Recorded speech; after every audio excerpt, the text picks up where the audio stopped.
Hello students. आज की इस क्लास में हम प्री रेफेलाइट ब्रदरहुड को डिस्कस करेंगे।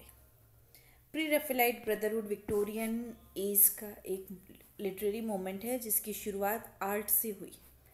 बट प्री रेफेलाइट मोमेंट को डिस्कस करने से पहले सबसे पहले हमें जानना होगा राफेल कौन था। प्री रेफेलाइट यानी राफेल से पहले के आइडियल्स, एक ऐसा ग्रुप जो राफेल से पहले के आइडियल्स को फॉलो करता था।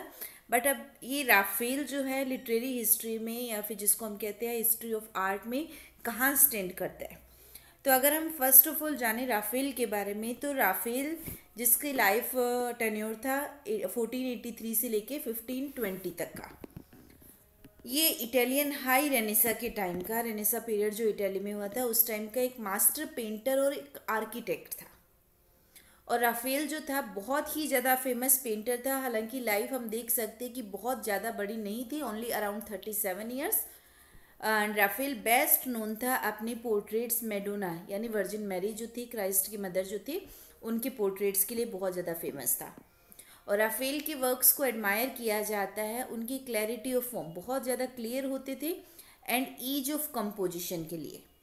और साथ ही साथ राफेल के वर्क में नियो प्लेटोनिक आइडियल्स थे। नियो प्लेटोनिक जो है एक ब्रांच ऑफ फिलोसफी है जो प्लेटो की टीचिंग्स पर बेस्ड है। तो यहाँ हम बहुत ज़्यादा इन डेप्थ नहीं जाएंगे, बट सबसे पहले हमने देखा कि राफेल एक मास्टर पेंटर था, वो एक आर्किटेक्ट था इटली का, हाई रेनेसा के टाइम का। और उस टाइम जो है बहुत ज़्यादा फेमस था, राफेल ज़्यादा फेमस था अपनी मेडोना की पेंटिंग के लिए। तो राफेल एक लैंडमार्क की तरह आता है प्री रेफेलाइट पीरियड में। और प्री रेफेलाइट जो थे वो बिलीव करते थे राफेल से पहले के पीरियड में।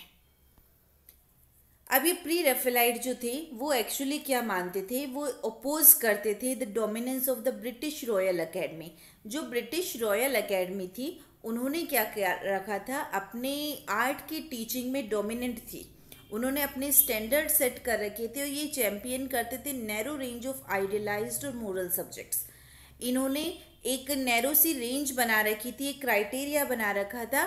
और वो किसका, आर्ट की पेंटिंग के लिए कुछ सब्जेक्ट्स। इनका ये मानना था कि वो सब्जेक्ट सिर्फ आइडियलाइज्ड होने चाहिए और मोरल होने चाहिए, यानी पेंटिंग बनेगी तो सिर्फ इन्हीं सब्जेक्ट्स पर। साथ ही साथ कन्वेंशनल ट्रेडिशनल जो डेफिनेशंस थी ब्यूटी की, और ये सब ये कहाँ से लेते थे, Italian Renaissance and classic art से। यानी कि जो ब्रिटिश रॉयल अकेडमी थी, British royal academy totally believe करती थी कि इसमें राफेल के टाइम में वो राफेल की जो डिजाइन्स थे, राफेल की जो ट्रेडिशन थी, ये लोग सिर्फ उसी में बिलीव करते थे। जैसे राफेल जो है मेडोना की पेंटिंग बनाता था, तो ये लोग भी मेडोना की पेंटिंग में ही ज़्यादा बिलीव, मतलब इसी तरह के मेडोना या फिर आइडियलाइज्ड और मोरल सब्जेक्ट्स में बिलीव करते थे, उसके अलावा किसी में नहीं। और इन्होंने जो ब्यूटी भी है वो भी कन्वेंशनल डेफिनेशंस के अकॉर्डिंग डिसाइड कर रखी थी। तो प्री रेफेलाइट जो ग्रुप था इसको पीआरबी कहते हैं, प्री रेफेलाइट ब्रदरहुड। ये टोटली ब्रिटिश रॉयल अकेडमी के इन स्टैंडर्ड्स के अगेंस्ट था। और ये लोग क्या करते थे, इन्होंने अपने इंस्पिरेशन लिए एक अर्लियर पीरियड से। ये पीरियड जो था राफेल से पहले का, प्री रेफेलाइट मतलब बिफोर द आर्टिस्ट राफेल, और वो भी centuries preceding the high renaissance, high renaissance से पहले का, सदियों पहले का। ये लोग ये मानते थे पेंटर्स बिफोर द रेनेसा, कि रेनेसा के टाइम के नहीं बल्कि उससे पहले के जो पेंटर्स थे वो एक आइडियल मॉडल प्रेजेंट करते थे नेचर को डिपिक्ट करने के लिए, ह्यूमन बॉडी को आइडियली नहीं रादर देन रियलिस्टिकली। यानी ये आइडियल ब्यूटी को या आइडियल पेंटिंग को नहीं मान के ये मानते थे कि आर्ट का उद्देश्य क्या है, रियलिस्टिक पेंटिंग को कन्वे करना, मतलब रियलिस्टिक आर्ट बनाना।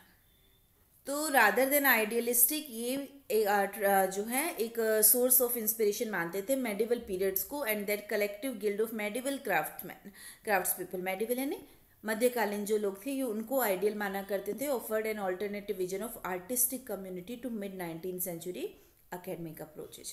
ये मानते थे कि जो ब्रिटिश रॉयल अकेडमी जिस तरह की अप्रोचेस कर रही है उसका एक ऑल्टरनेट, उसका एक विकल्प है अगर हम राफेल से पहले के टाइम में जाए तो। अब जो ये प्री रेफेलाइट ब्रदरहुड था इसके की आइडियाज़ क्या थे, क्या क्या इनके बिलीव्स थे, क्या क्या इनके की आइडियाज़ थे। तो सबसे पहले pre Raphaelite rejected not only the British royal academies preference for Victorian subjects and styles, ना सिर्फ इन्होंने उनके सब्जेक्ट्स एंड स्टाइल्स को जो ब्रिटिश रॉयल एकेडमी मानती थी, ना सिर्फ उनका विरोध किया बल्कि उनके टीचिंग मेथड्स का भी विरोध किया। जिस तरह से एक मैकेनिस्टिक वे में सिखाई जा रही थी ब्रिटिश रॉयल एकेडमी में जो आर्ट, ये लोग उसके टोटली अगेंस्ट थे। और ये प्री रैफेलाइट जो थे वो सपोर्ट करते थे नेचुरलिज्म को, नेचर को, नेचुरल चीज़ों को। वो ये मानते थे, ये प्री रैफेलाइट ब्रदरहुड मैकेनिकल वे में नहीं जाकर नेचुरल वे में जाते थे। वो ये कहते थे कि डिटेल्ड स्टडी ऑफ नेचर की जाए आर्टिस्ट के द्वारा and loyalty to its appearance even this risk showing ugliness.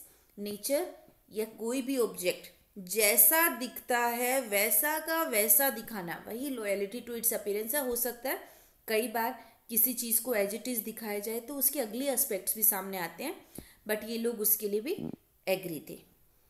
As part of their reaction to the negative impact of industrialisation, साथ ही साथ ये इंडस्ट्रियलाइजेशन का एरा था, विक्टोरियन एज जो है, तो इन लोगों ने रिएक्ट किया कि इंडस्ट्रियलाइजेशन के जो नेगेटिव इम्पैक्ट थे उनके अगेंस्ट भी। Pre Raphaelite turn to the medieval period, इन लोगों ने मेडिवल पीरियड से जो है अपने मॉडल्स लिए, अपने आइडियल्स लिए आर्ट और लाइफ के। और इन लोगों के बेसिक डॉक्ट्राइन्स यानी थियोरीज या सिद्धांत क्या थे? To have genuine ideas. सबसे पहले तो जेन्युइन या फिर जिसको हम कह सकते हैं रियल, ये रियलिटी में बिलीव करते थे, ओरिजिनलिटी रियलिटी। दूसरा एक इसमें विश्वास करते थे to study nature attentively, nature को अटेंटिवली यानी ध्यान से स्टडी किया जाए so as to know how to express it, ताकि उसको ढंग से जान के और एक्सप्रेस किया जाए। To sympathize with what is direct and serious and heartfelt in previous art to the exclusion of what is conventional and self parading and learned by rote. जो चीज़ें डायरेक्ट है, सीरियस है और heart felt, दिल से feel होती है, उसको एक्सेप्ट किया जाए और छोड़ दिया जाए किन चीज़ों को जो कन्वेंशनल है, जो सेल्फ पैरेडिंग अपने आप में आ जाती है, एंड लर्नड बाय रोट, सिर्फ रोट लर्निंग के थ्रू रट कर आती है, उनको छोड़ दिया जाए। क्योंकि आर्ट और लिटरेचर जो है वो दिल से फीलिंग से आते हैं। और साथ ही साथ मोस्ट इंडिस्पेंसिबल ऑफ ऑल, इनका क्या एम था? To produce thoroughly good pictures and statues. क्योंकि बेसिकली ये लिटरेचर से ज़्यादा एक आर्ट का मूवमेंट था, तो इनका ओवरऑल पर्पज जो था कि अच्छी से अच्छी पिक्चर्स एंड स्टेचूज बनाए जाए। अब इसकी फाउंडेशन किस तरह से पड़ी, किस तरह से PRB जो है प्री रैफेलाइट ब्रदरहुड, इसकी नींव कैसे पड़ी, इसके बारे में अगर हम जानें तो इसको एक एवेंट गार्ड मोमेंट कहते हैं। एवेंट गार्ड मोमेंट जो होता है अपने आप में पहला, आर्ट का ये फर्स्ट एवेंट गार्ड मोमेंट है, लीडिंग मोमेंट है। और इसमें क्या हुआ कि 1848 में एक group of English painters, poets and critics जो था, ग्रुप था, उन्होंने फाउंड किया इस PRB को, प्री रैफेलाइट ब्रदरहुड को, जो राफेल से पहले के आइडियल्स में बिलीव करते थे।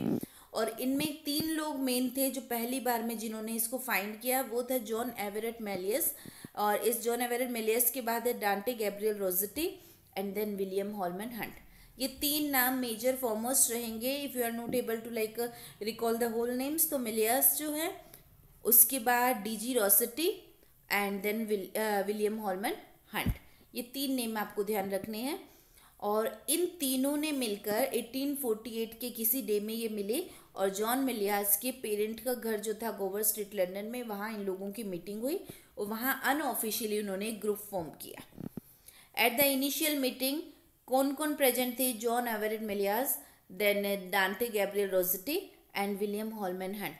ये 3 लोग जो है उस मीटिंग में प्रेजेंट थे। इन 3 लोगों ने अनऑफिशियल एक ग्रुप का, एक सीक्रेट सा ग्रुप था, और इसको फाउंड किया। इनमें से जो हंट एंड मेलियस थे, ये जो थे students at the royal academy of art, जिससे ये ऑलरेडी खुद तंग थे, ये उसके स्टूडेंट्स थे। एंड रोसेटी जो था, DG रोसेटी, ये एक प्यूपिल था फोर्ड मैडॉक्स ब्राउन का। ये लोग आपस में पहले कहीं मिले और बाद में इन्होंने एक ग्रुप फॉर्म कर लिया बाय ऑटम। और उसी साल की ऑटम में क्या हुआ? 4 मोर members had also joint. Earlier 3 थे और 4 और मेंबर्स ने भी इस ग्रुप को ज्वाइन कर लिया to form a 7 strong brotherhood. 7 लोगों की एक स्ट्रॉन्ग ब्रदरहुड बन गई, जिसमें ऑलरेडी जो है हमारे पास जॉन एवरेट मेलियस था, DG रोसेटी था और जो विलियम हॉलमैन हंट था। उसके अलावा DG रोसेटी का भाई William Michael Rossetti, Thomas Woolner James Collinson and Frederic George Stephens. 4 लोग, Rossetti's brother William Michael Rossetti, एक वुलनर, एक कॉलिंसन और एक फ्रेडरिक जॉर्ज स्टीफेंस।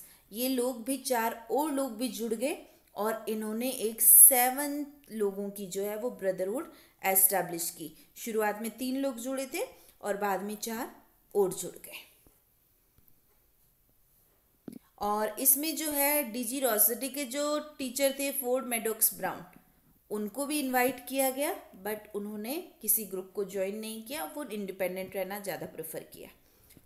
और भी कई यंग पेंटर्स थे, स्कल्प्टर्स थे, वो भी इनसे काफ़ी एसोसिएट थे, क्लोजली एसोसिएट थे, जिसमें Charles Allston Collins, Thomas Tupper and Alexander Munro जो है मेनली आते हैं। अभी क्या हुआ, 1848 में जो एस्टैब्लिशमेंट हुई, एक सीक्रेट ग्रुप था, ब्रिटिश रॉयल एकेडमी के अगेंस्ट था, बहुत ज़्यादा इसको पब्लिसिटी भी नहीं दी गई थी। 1850 में क्या हुआ, पीआरबी कंट्रोवर्शियल हो गया। और कब, जब जॉर्ज एवरेट मेलियास ने एक पेंटिंग बनाई, Christ in the house of his parents. ये पेंटिंग थी जिसमें क्राइस्ट को ऐसी सराउंडिंग में दिखाई गई जो बेसिकली स्लम और अनसिविलाइज्ड होती है। तो एक डिवाइन ऑब्जेक्ट को, एक डिवाइन पर्सन को जो है वो इस तरह की सराउंडिंग में जब दिखाया गया, जिसको पीआरबी ने रियलिस्टिक डिस्क्रिप्शन माना, और इस तरह की जब पेंटिंग बनी तो ये पूरा का पूरा ग्रुप जो है पीआरबी बहुत ज़्यादा कंट्रोवर्शियल हो गया और इसको माना गया ब्लैस्फेमियस। ब्लैस्फेमियस क्या होता है, रिलीजन को हर्ट करने वाला। और बहुत सारे लोगों ने इस पर बहुत ज़्यादा कमेंट्स भी किए, स्पेशली जो विक्टोरियन नॉवेलिस्ट है, मेजर नॉवेलिस्ट चार्ल्स डिकेंस, उन्होंने भी इसे ब्लैस्फेमियस कहा। और इस वजह से, इस पेंटिंग की वजह से जो यहाँ आपके सामने है, पीआरबी पूरी तरह से कंट्रोवर्सी में आ गया। और जैसे ये कंट्रोवर्सी हुई तो कॉलिंसन जो था, कॉलिंसन इस कंट्रोवर्सी से डर गया और उसने उस ब्रदरहुड को छोड़ दिया। लेकिन एक पर्सन था, एक क्रिटिक, जॉन रस्किन। ये जॉन रस्किन वही जॉन रस्किन है जिन्होंने शेक्सपियर के बारे में कहा था that Shakespeare has only heroines and no heroes, Shakespeare की कॉमेडी के लिए कहा था। तो इस जॉन रस्किन ने पीआरबी को पूरी तरह से सपोर्ट किया। उन्होंने पीआरबी का जो डिवोशन था नेचर का, और जो कन्वेंशनल मेथड्स को पीआरबी रिजेक्ट कर रही थी, जॉन रस्किन ने बहुत ज़्यादा उसको सपोर्ट किया। और ना सिर्फ फिनेंशियली बल्कि अपनी राइटिंग में भी जॉन रस्किन ने पीआरबी की कॉजेस के बारे में लिखा, पीआरबी को पूरी तरह से सपोर्ट किया। अभी क्या हुआ, 1854 तक ये पीआरबी ग्रुप जो था, पीआरबी प्री रैफेलाइट ब्रदरहुड जो है वो इनफॉर्मली डिजॉल्व हो गया। मेंबर्स जो है उनके पाथ्स डाइवर्स हो गए, लेकिन बाद के लोगों में भी इसका काफ़ी इन्फ्लुएंस रहा। तो बेसिकली शुरुआत जो हुई थी 1848 में, और 1848 में शुरुआत 3 लोगों से हुई, बाद में 4 और लोग जुड़े, टोटल 7 पीपल आ गए। और 1850 के अराउंड जो एक पेंटिंग हुई उससे काफ़ी ज़्यादा कंट्रोवर्सी आ गई, और उसके बाद जो है धीरे धीरे सब लोगों का पाथ डाइवर्स हो गया और ये 1854 के अराउंड ये ग्रुप डिजॉल्व हो गया। अब अगर बात करें हम pre Raphaelite poetry and painting, basically art से रिलेटेड था, लेकिन इसके मेंबर्स पोइट्स भी थे, क्रिटिक्स भी थे, लिटरेचर से रिलेटेड भी थे, और इस वजह से इसमें पेंटिंग्स के साथ साथ पोइट्री भी आती है। तो इनकी क्या क्वालिटीज है, इनकी सर्टेन क्वालिटीज़ है, कैरेक्टरिस्टिक्स है। सबसे पहले extreme attention to realistic details. अक्सर एमसीक्यूज में आ जाता है which of the following is not a quality of pre Raphaelite. तो सबसे पहले ये रियलिस्टिक डिपिक्शन को ज़्यादा जो है वो वैल्यू देते थे। And it's love of symbolism, symbolism के लिए इनका बहुत ज़्यादा लव था। मेडिवलिज्म, मेडिवलिज्म होता है मध्यकालीन पर ये डिपेंडेंट थे, वहाँ से इंस्पिरेशन लेते थे।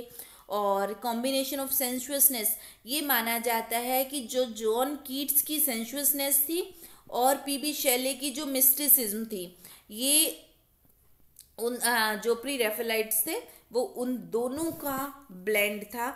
इनमें सेंसुअसनेस भी थी और इनमें मिस्टिसिज्म भी था। और प्री रैफेलाइट ब्रदरहुड के जो मेंबर्स थे उनमें से D G Rossetti, William Morris, Swinburne और एक क्रिस्टिना रोसेटी, जो कि हालांकि ऑफिशियल मेंबर नहीं थी, बट ये डीजी रोसेटी की सिस्टर थी और इनफॉर्मली जुड़ी हुई थी इस ग्रुप से। और ये चारों लोग जो हैं वो बिलोंग करते हैं pre रैफेलाइट group of poets.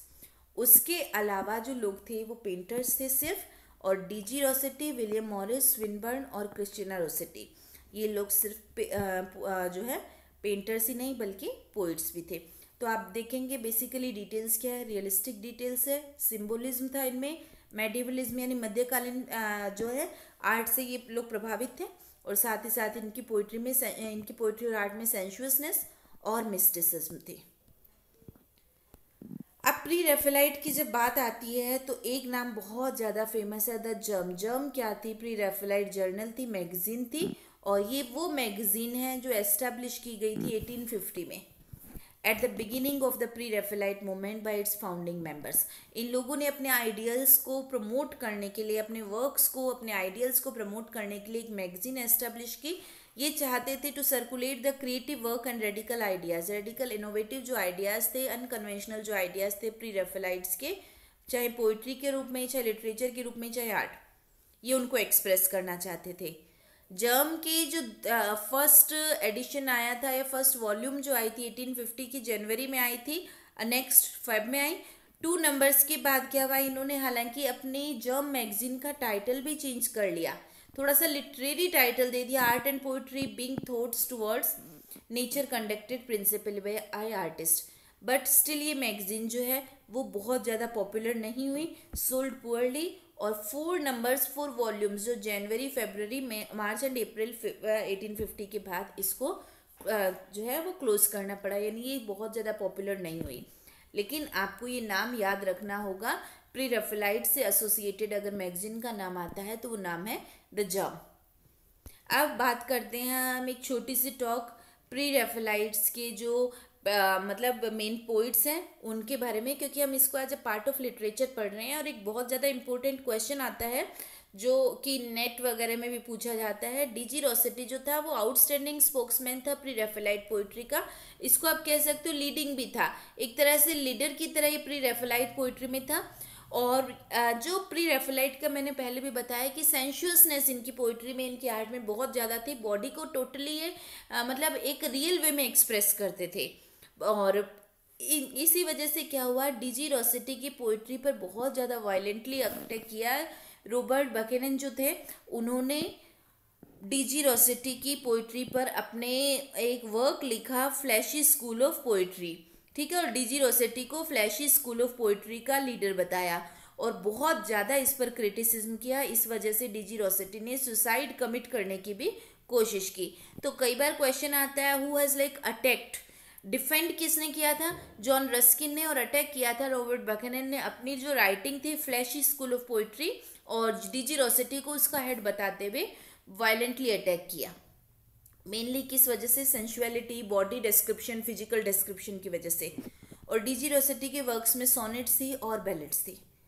Famous works D G Rossetti के जो हैं वो sonnets of the house of life, the blessed damozel, my sisters sleep, the portrait, Jenny, the burden of Nineveh. ये मेनली डीजी रोसेटी की poetry है जो pre Raphaelite से related है। और डीजी रोसेटी की जो है वही पर्सन था जिस पर रॉबर्ट बकेनन ने अटैक किया था अपनी writing fleshly school of poetry में, डीजी रोसेटी को उसका लीडर बताते हुए। नेक्स्ट विलियम मॉरिस जो है वो भी ग्रुप ऑफ पोइट से आता है। Found his earliest inspiration in the middle ages. और विलियम मॉरिस जो था उसको गॉथिक यानी मिस्टिक और जो मेडिवल और हॉरर चीज़ें बहुत ज़्यादा पसंद थी। Although became prominent as a teller of famous story, he remained essentially lyric. हालांकि वो फेमस हो गया था एक स्टोरी टेलर के तौर पर, लेकिन लिरिकल क्वालिटीज़ भी रही। और विलियम मॉरिस के लिए एक चीज़ जो फेमस है कि विलियम मॉरिस ने कैम्स्कॉट प्रेस को एस्टैब्लिश किया और यहाँ ये इलस्ट्रेट करता था, डिजाइन करता था बुक्स को। इलस्ट्रेट करने का मतलब जो ऑलरेडी रिटन बुक है उनको विजुअल प्रेजेंटेशन देता था। और इसका सबसे ज़्यादा ब्यूटीफुल इलस्ट्रेशन माना जाता है the work of Geoffrey Chaucer. Geoffrey Chaucer की जो राइटिंग है उसके साथ पिक्चर्स एंड विजुअल जो इलस्ट्रेशन है वो विलियम मॉरिस ने दिए थे। नेक्स्ट मेंबर का माना जाता है पोइट मेंबर जो है वो स्विनबर्न। स्विनबर्न को कहा जाता है the spoiled child of the pre Raphaelite group. कई बार क्वेश्चन आया who is regarded as the spoiled child, तो स्पॉइल्ड चाइल्ड माना जाता है प्री रेफेलाइट ग्रुप का स्विनबर्न को। और क्यों माना जाता है? क्योंकि स्विनबर्न की पोइट्री में ना तो राइम्स है ना ही कलर्स है। और अगर फेमस पोएम्स देखी जाए स्विनबर्न की तो hymns of Proserpine, Laus Veneris, the garden of Proserpine and Faustine etcetera. ये स्विनबर्न की फेमस पोएम्स है। और लास्ट एक अनऑफिशियल इनफॉर्मल मेंबर जो है प्री रेफेलाइट ब्रदरहुड की, जो कि फॉर्मल मेंबर नहीं थी, वो है Christina Rossetti. Christina Rossetti DG Rossetti की सिस्टर थी। और जर्म जो मैगजीन है वो हमें बताती है क्रिस्टीना रोसेटी की अर्ली पोइटिक करियर, जो उसने लेट टीन्स में अपने लिखे थे, जैसे 17-18 के around. The magazine publish 7 of Rossetti's poems across 3 numbers। Magazine की 3 वॉल्यूम्स में रोसेटी की 7 पोएम्स पब्लिश हुई थी, जिसमें ड्रीम लैंड भी थी और एंड भी थी। Although published under the pseudonym एक राइटर जब झूठा नेम अडॉप्ट कर लेते अपनी आइडेंटिटी को छिपाने के लिए, एलेइन नाम से उन्होंने लिखा था क्रिस्टीना रोसेटी ने। लेकिन जितने भी फेलो मेल मेंबर्स थे, बाकी सारे मेल मेंबर्स ही थे, वो सब जानते थे कि एलेइन क्रिस्टीना रोसेटी है, बल्कि और कोई नहीं है। The most popular of her child poem is goblin market. ये क्रिस्टीना रोसेटी की सबसे ज़्यादा फेमस पोएम है। तो फ्रेंड्स, ये था प्री रेफेलाइट ब्रदरहुड, जो कि एक्चुअली राफेल के टाइम की टीचिंग को जो है, जो कि बहुत आइडियलिस्टिक थी, जिसको रॉयल आर्ट अकेडमी मानती थी, उसको ये नकारते हैं। बल्कि उससे पहले के टाइम में ये लोग इंस्पिरेशन ढूंढते हैं। 1848 के अराउंड ये जो मूवमेंट एस्टेब्लिश हुआ था, और शुरुआत में 3 मेंबर थे, जो एवरेट मिलियस था, William Holman Hunt and D G Rossetti. बाद में कुछ मंथ्स बाद 4 मेंबर्स और जुड़ गए, 7 मेंबर्स की ब्रदरहुड थी। और इन्होंने एक मैगजीन भी पब्लिश की। जब इनके मेजर आइडियाज थे realistic depiction, sensuousness and mysticism. Then ये नेचर के रियलिस्टिक अप्रोच लेते थे, और उसके अलावा जो है ये गॉथिक की तरफ भी कहीं ना कहीं जो है टर्न थे। और ये जो है मेडिवलिज्म, मिडिल एजेस में अपने इंस्पिरेशन को लिया करते थे। जब मैगजीन्स इनसे रिलेटेड थी। और रॉबर्ट बैकनन जो था, उन्होंने इस स्कूल ऑफ पोइट्री या स्कूल ऑफ लिटरेचर पर फ्लैश स्कूल ऑफ पोइट्री नाम से एक बुक लिखकर पूरी तरह से अटैक किया। और मेजर टारगेट जो था वो डीजी रोसेटी था। ये मूवमेंट इतना ही है। 1854 के अराउंड जो है ये मूवमेंट अनऑफिशियली डिजॉल्व हो गया। हालांकि जो मेंबर्स थे उन पर असर खत्म नहीं हुआ, बट अनऑफिशियली जो ब्रदरहुड थी वो खत्म हो गई। तो इतना ही आपके लिए इम्पोर्टेंट रहेगा प्री रेफेलाइट ब्रदरहुड के बारे में, जिससे related questions again and again exam में पूछे जाते हैं। मेजर अगर हम बात करें कि किस एज का एक जॉनरा है, तो ये विक्टोरियन पीरियड का एक टाइप है। तो आई होप आपको ये अच्छे से समझ आ गई है और एग्ज़ाम में आपको ये हेल्प करने वाली है। तो मुझे पूरी उम्मीद है कि कहीं ना कहीं वीडियो आपके लिए हेल्पफुल रहा होगा। Thank you friends.